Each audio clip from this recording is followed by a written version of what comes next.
d'entraver la liberté d'aller et de venir des citoyens, entrave maintenant la liberté du culte. Non, non, c'est pas légal. Et c'est quelle base? La Constitution dit que j'ai le droit de prier. La Constitution dit que j'ai le droit d'aller prier. Donc, un ordre ne peut pas violer la Constitution. Le commandement ne dit ça que de la loi. Il n'y a pas de... En droit administratif, on parle d'ordre manifestement illégal. Ce n'est pas tout ordre qui est illégal. Donc, quand un ordre est illégal, nous, en tant que vous avez le droit de l'éliminer. Ce n'est pas tout ordre qu'on exécute de manière normale. C'est un ordre manifestement, flagramment, c'est illégal. Mais je ne vous en veux pas, vous faites votre travail, c'est un moment de silence. Et c'est à cela que notre République est république. N'est-ce pas? ñu leen di gërëm en tout cas wax ni Sénégal yëpp fii dara moo jaaxal ñu leen di yëpp coalition Casamance mais di wax Sénégal yëpp ci moo xam donc ngeen war a dem en tant que juif waaye nee nañu amuñu sañ-sañu dem dugg ci moom loolu ñu gën mooy dëkk bi tey liberté dem ak ñëw nga xam ne constitution yi ko may xaj nañ ci boobu waaye liberté bi nga xam ne may nañ képp kuy Sénégal ci jëm-jëmam ngay chrétien ngay jullit wala ngay sax religion traditionnelle ñu ne la am nga droit ci sa diine même liberté boobu xaj nañ ko tey loolu laa doon waxtaan ak sëñ bi nee na dañoo jot tey ordre ma ne ko nag réew day dox ci droit hiérarchie des normes de constitution moo jiitu loi yi doog a ñëw règlement yi doog a ñëw un ordre c'est un règlement mënul violer constitution mënul violer la loi or bii ordre dafa violer constitution violer la loi mais li ma ci dënk rek mooy du ñoom victime nañ si ñun victime nañ si ay autorité politique yoo xam ne kiit gi ñu dig ak beew gi ñu beew du pouvoir moo leen jaral lii lépp malheureusement il y a des agents qui sont obligés de faire le travail et ils ne sont pas forcément d'accord et nous en sommes tous victimes tey àdduna yëpp gis na li xew lii mooy le régime de Macky Sall je vous remercie. Voilà. Bon, alors, je vais faire mon commentaire. Bonjour à tous. Aujourd'hui, nous sommes donc le 17 juin 2022. Là, vous avez vu, c'est l'honorable Ousmane Sonko. Je dois dire que je devais faire la vidéo depuis ce matin parce que hier soir, j'ai regardé sa conférence de presse où il avait tout expliqué. À savoir qu'aujourd'hui, donc 17 juin 2022, était prévue une grosse manifestation à la place de la Nation là-bas à Dakar. Et il se trouve que Macky Sall, eh ben, je crois qu'il est en train de... Enfin, il est en fin de règne. Voilà, c'est ça. On assiste là à un fin de règne puisque Macky Sall, figurez-vous, a pris le pouvoir en 2012. Donc 2012-2022, ça fait 10 ans. Donc d'une certaine façon, il y a une l'usure du pouvoir. Voilà, on peut le dire. Et il se trouve que l'honorable Ousmane Sonko a beaucoup de, comment on appelle ça, beaucoup de tenue. Et il a agi en homme d'État. Il a dit aux agents qu'il a rencontrés. Et il faut savoir que d'ailleurs, là, il partait à la prière. Hein. C'est-à-dire que le vendredi, c'est pour les musulmans, voilà, journée de prière et tout. Donc, il était en tenue, vous l'avez bien constaté, pour aller à la prière. Et puis, par la suite, évidemment, aller à la manifestation parce qu'ils ont décidé de manifester malgré l'interdiction qui n'est pas fondée. Voilà. Il se trouve que la semaine dernière, ils avaient manifesté, tout s'est très bien passé. Et puis là, Macky Sall, en fait, fait ce que j'appelle moi du kit ou double. Mais simplement là, je pense qu'il arrive à son terminus. C'est-à-dire que pour moi, Macky Sall, son terminus, c'est Ousmane Sonko. Parce que, rappelez-vous, il avait déjà fait toujours ces manœuvres-là pour écarter ses opposants, hein, ceux qui sont, comment dire, ses challengers les plus importants, c'est-à-dire commencer par le maire de Dakar, Khalifa Sall, qu'il a écarté à l'époque, hein, et ensuite il a écarté aussi le fils Ouad, Karim Ouad, et puis là maintenant il arrive sur Ousmane Sonko. Alors sauf que Sonko c'est la génération d'aujourd'hui, toute la jeunesse africaine en général et la jeunesse sénégalaise en particulier, comment on la soutiennent Ousmane Sonko parce que c'est lui qui répond aux aspirations justement de cette jeunesse-là. Les choses sont claires. Et que par conséquent, Monsieur Macky Sall, en fait, il est dans un agissement qui est classique dans la zone CFA. Voilà, vous avez vu la zone des aliénés, des complexés, des corrompus. Je me présente, Djoubian, c'est mon surnom sur le net. Je suis accessoirement spécialiste de la France et un panafricain très convaincu. En fait, avant Macky Sall, rappelez-vous, il y a eu l'expérience au Bénin avec Patrice Talon qui a mis en résidence surveillée, à l'époque, Yahi Boni. Et ensuite, il y a eu la Côte d'Ivoire avec M. Alassane Ouattara qui a mis aussi en résidence surveillée M. Henri Konan Bédié et tous les opposants quand ils s'étaient présentés en octobre 2020, rappelez-vous. Donc c'est une habitude hein, dans cette sphère-là, dans cette zone-là. Et puis, ils ont derrière évidemment leur sponsor numéro 1, leur parrain ou leur marraine, si vous voulez, la France, tout naturellement. Parce que tout ça est fait, hein, et la France se cache derrière et eux, ils sont là pour faire le sale boulot. Sauf qu'on a compris, justement. Et comme on a compris, on n'a pas le temps à perdre. Assimi Goïta. C'est clair. Bon, au fond, quand vous reprenez le parcours politique là-bas au Sénégal, qu'est-ce que vous constatez? Vous constatez qu'il y a une espèce de retour en arrière constamment. Et puis, bon, pour l'instant, il n'y a pas eu grand débordement, même s'il y a eu des morts. Parce qu'en fait, là déjà, il y a un an, il y avait eu, je crois, 12 morts suite à la prestation de Ousmane Sonko pour des accusations farfelues hein, des complots organisés pour le disqualifier, tout naturellement, et le discréditer par la même occasion.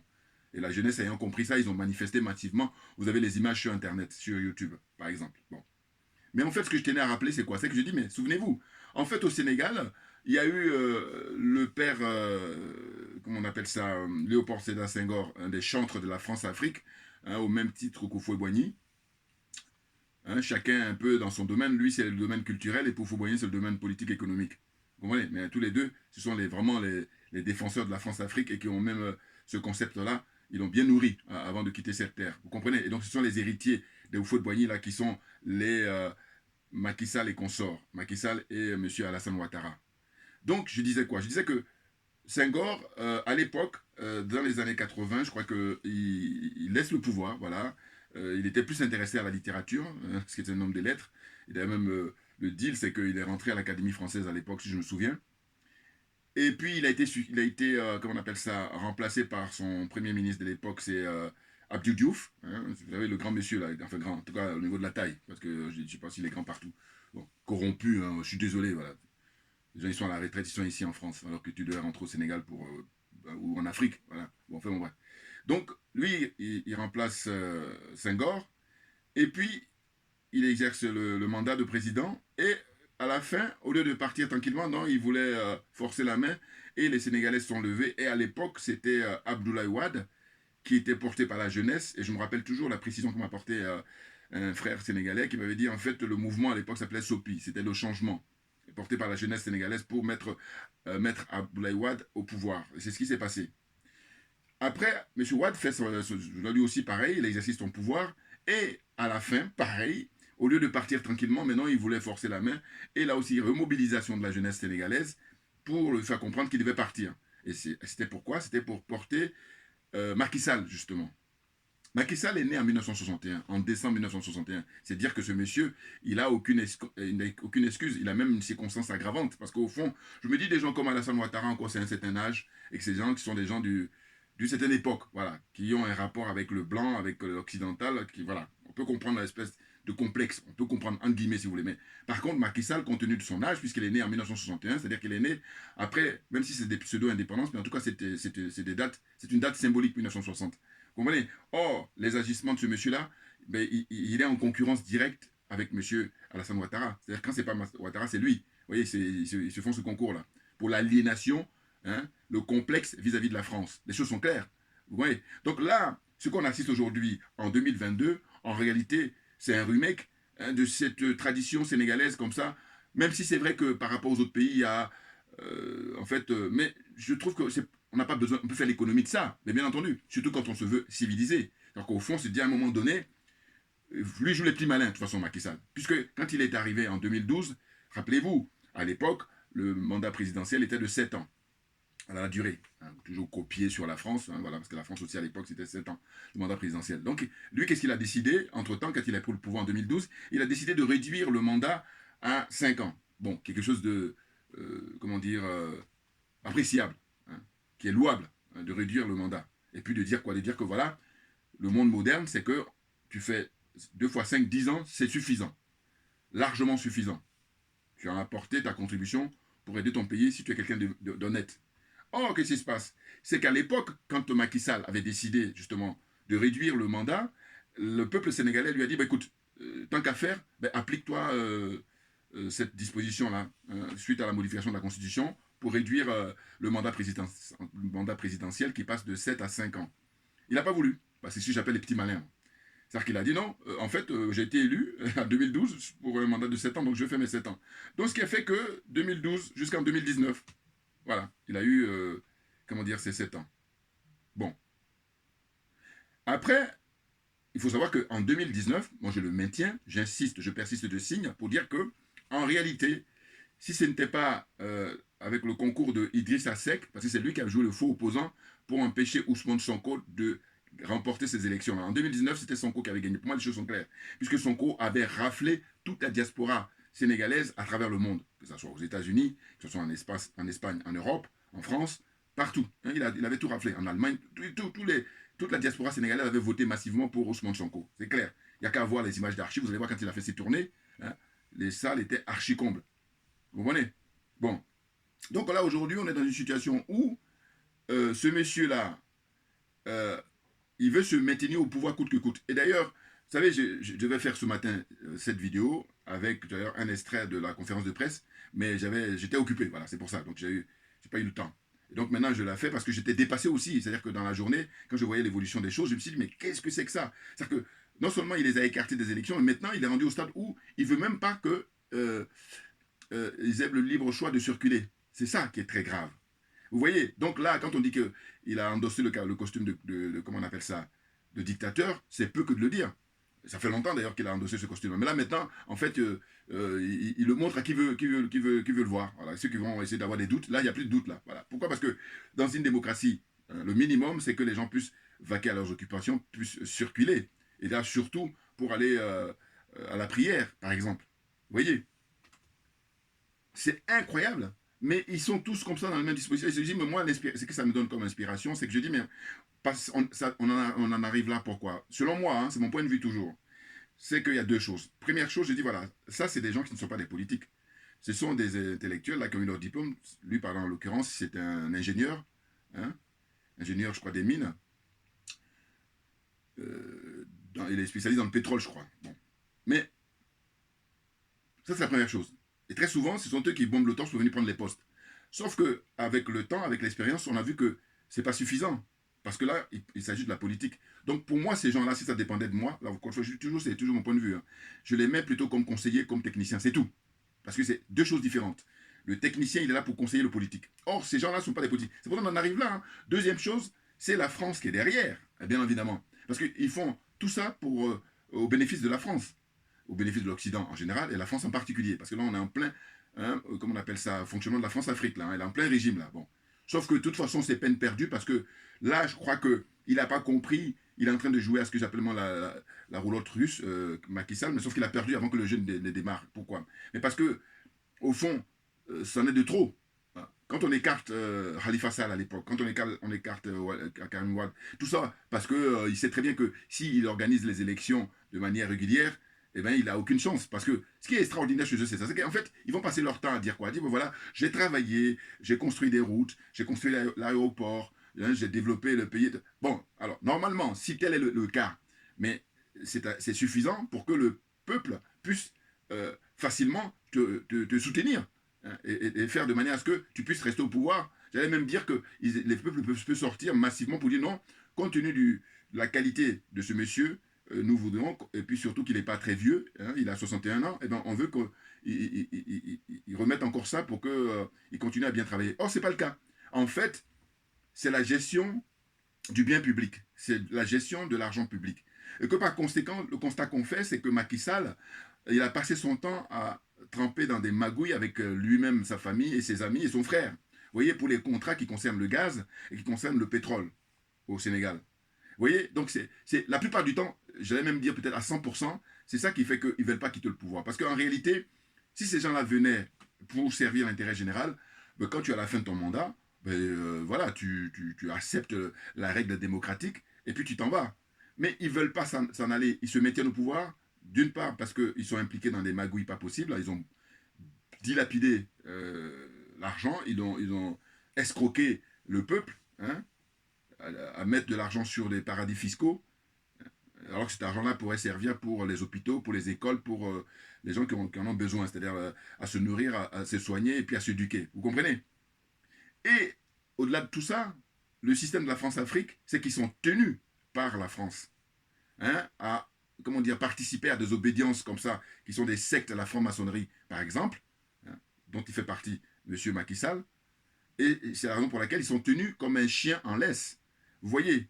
Donc là, ils ne font qu'exécuter. Et d'ailleurs, le souvenir que je garde, il faut que je le rappelle aussi, c'est que Macky Sall, je crois que c'est un des rares présidents de la zone francophone qui a vraiment réalisé quelque chose qui est très, très, comment dire, c'est très humiliant pour nous les Africains. Qu'est-ce qu'il a fait? Rappelez-vous.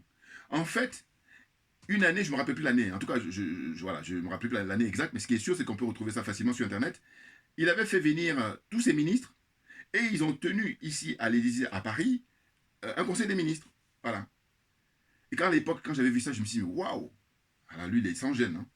C'est-à-dire qu'au point de vue aliénation, là, il a mis la barre très haut là. Hein. Ah oui, c'est-à-dire que nous sommes au 21e siècle et lui, je crois qu'il fait même mieux que les Houphouët-Boigny ou les Senghor.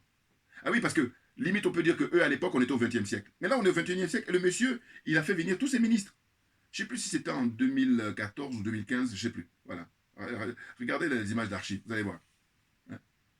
Il a fait venir tout son ministre, enfin tout son gouvernement. Ouais. Ils ont tenu un conseil de ministres là à l'Élysée. Tranquille. Hein? Puis si c'était à Matignon ou à l'Élysée. En tout cas, c'est en France. Voilà. Mais attendez. Là, pour moi, au point de vue de la servitude, ben, il a quand même. Là, il a été très loin, là. Hein? Il a été très loin, Macky Sall. Et là, au fond, il est dans une situation où il croit qu'il va réussir à écarter Ousmane Sonko. C'est peine perdue. Ben oui, non, parce que les Sénégalais, le peuple sénégalais en a ras-le-bol de cette humiliation permanente. C'est-à-dire qu'au fond, les gens, comme ils ne sont pas tout à fait avertis, ils ne sont pas tout à fait informés, ils ont toujours l'impression que ceux qui sont au pouvoir, quand ils construisent les routes ou quand ils construisent...